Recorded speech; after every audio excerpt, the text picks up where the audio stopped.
So may nag-upload ng video mga ate at kuya, caught on cam kasi si PBBM na kinikilig kay VP Sara. At baka ito yung dahilan kung bakit nagsiselos yung isa. Right? Tuwing magkasama si VP Sara at si PBBM, ay nga pala, nagbeso-beso si PBBM. Di ba? After ng interview ni Kato niyo, nakita si PBBM, maybe I can find it.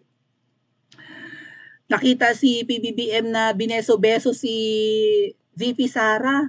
So how does it feel, Ma'am Shi, na yung sinisiraan mong pangalawang pangulo na bad shot na sa'yo dahil she crossed the line, oh, eh, bineso-beso ng asawa mo. Nako, Kuting, black eye na naman ang aabutin mo. Ito po yung sinasabi ko mga at kuya bago natin puntahan yung video ni Kuting na kinikilig kay VP Sara.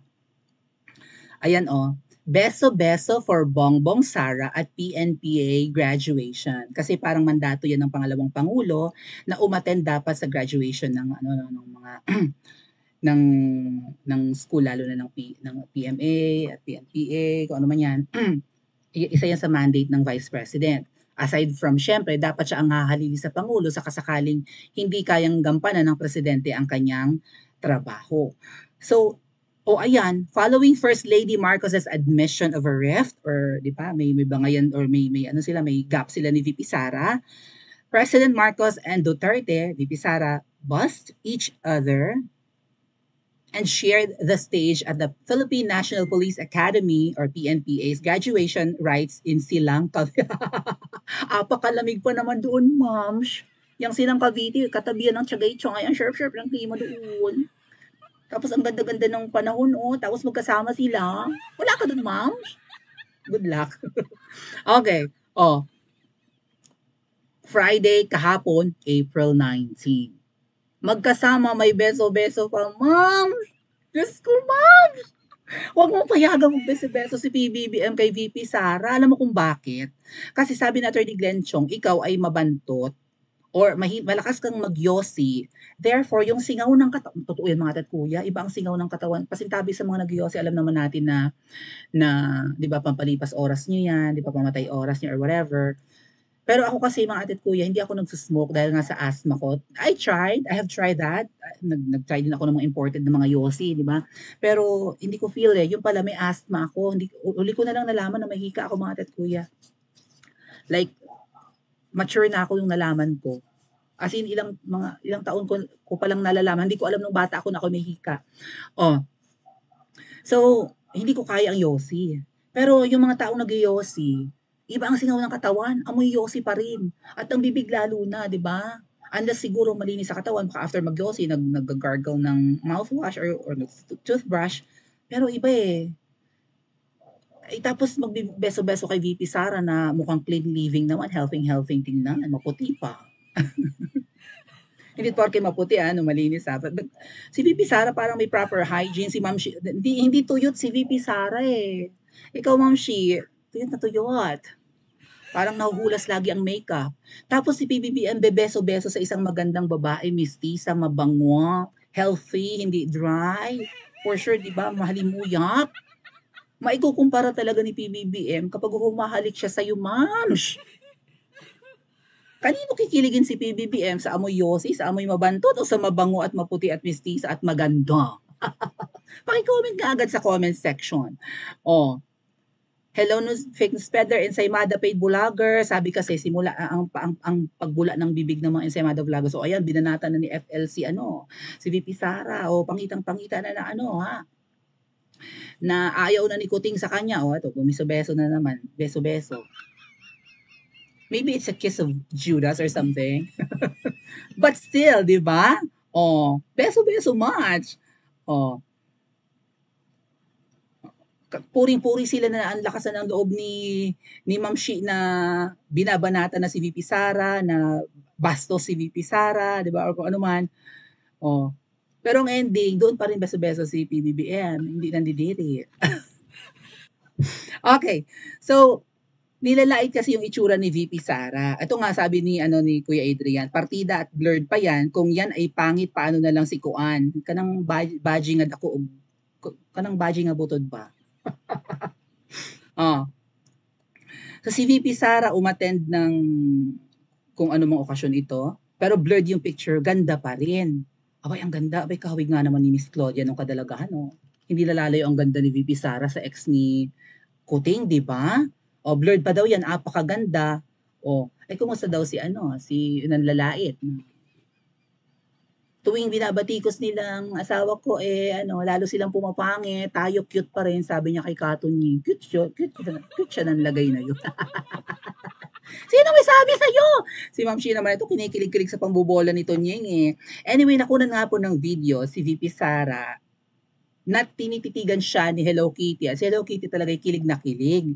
Hindi ko lang i-play yung audio kasi ano music, baka makopyright ako. Pero ito po yan, play ko ha. Ano bang kanta dito? In love na ako, in love na sa'yo. Parang ganun yung tugtog. Anyway, patugtugan kong konti, tapos i-mute ko na ha. Maka-copyright ako eh. Oh. Ika lang.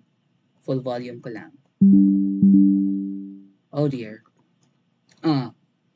Naakit mo ang puso ko ngayon ay umiibig sa'yo. Ay, kay Darren Espanto yatang kanta yun. O ayan, tingnan nyo. O, tumingin si Kuting, nakaside view si VP Sara, hindi nakatingin sa kanya. O, may kausap si VP Sara, nakatitig talaga sa mukha ni VP Sara si Kuting, tapos ngingiti-ngiti, nagyum-hiyum siya, o. Para siyang bagets, nagkilig-kilig sa ganda ni VP Sara, o bango-bango pa ni VP Sara. O, di ba, nagyum-hiyum si Hello Kitty. Oy, happy talaga si Hello Kitty. Ay, Hello Kitty. Seryoso muna si Hello Kitty. Seryoso muna siya. Nagsasalita si VP Sara, may kausap, nakatingin si Hello Kitty, tingin sa bibig, tingin sa ilong, tingin sa baba, tingin sa balat.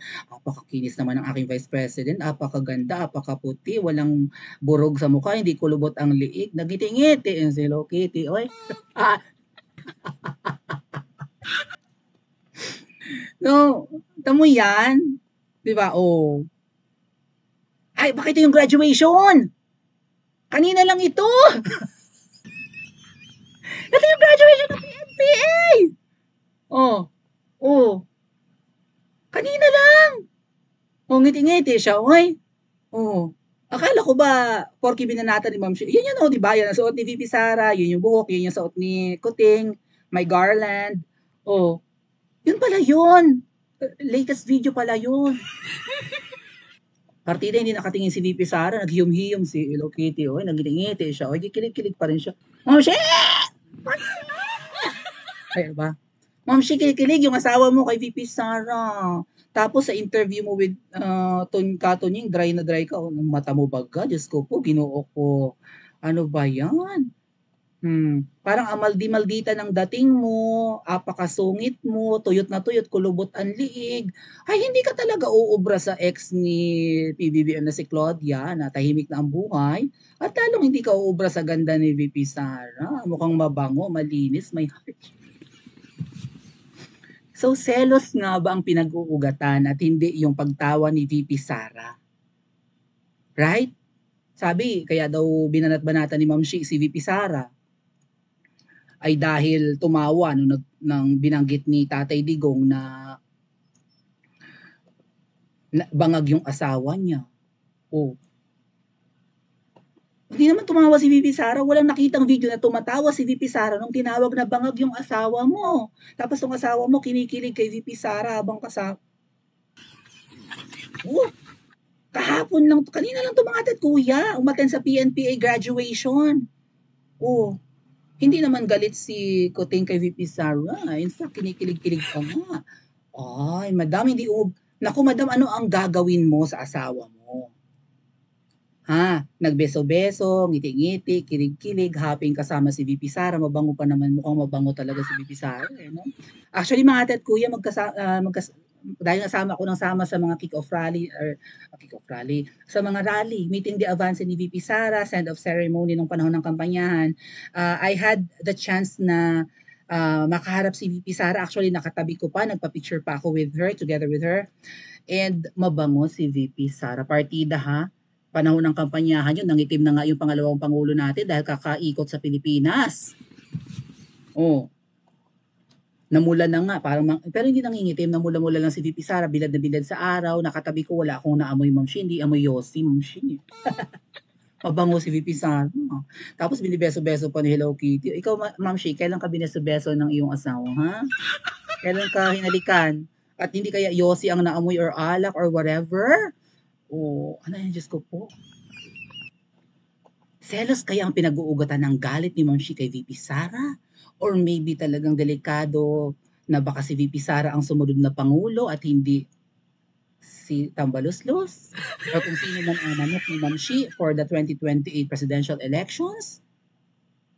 Or wala talagang chance kahit yung anak ni Ma'am Shi na si Charis kung sakali mang tumakbo balang araw in 2024 maybe bilang Pangulo dahil ang mga Duterte kahit anong gawing paninira just like kung ano ginawa ni Ma'am Shi recently sa interview niya kay Katunying ay gusto pa rin ng taong bayan. Paki-comment pa sa comment section at mag-like and subscribe din po.